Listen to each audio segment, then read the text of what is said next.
hugas ng kamay so walang COVID.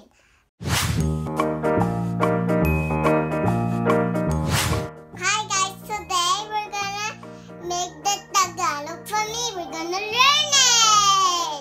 Let's get started, Mom. Oh, sabihin mo nga yung pangalan mo sa Tagalog, sa Filipino.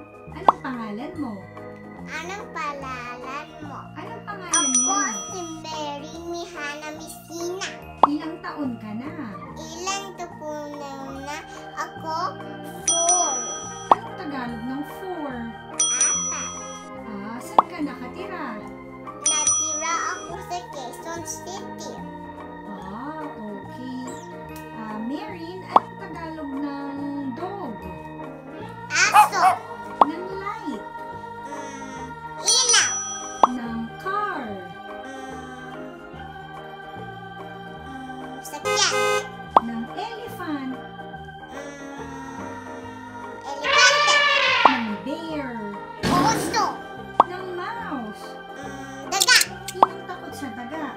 Si mami ko. Ay, naku. Paano mo sasabihin sa Tagalog yung taking a bath? Maligo. Maligo. Okay.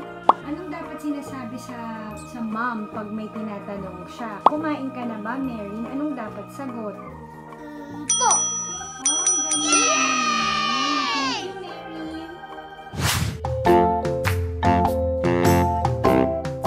Marin, anong dapat nilang gawin para wag silang magkaroon ng COVID? Yung bata, hugas ng kamay so walang COVID. At patay yung COVID when nahugas tayo ng kamay. Eat tayo ng prutas. At when go out tayo, yung face shield at mask.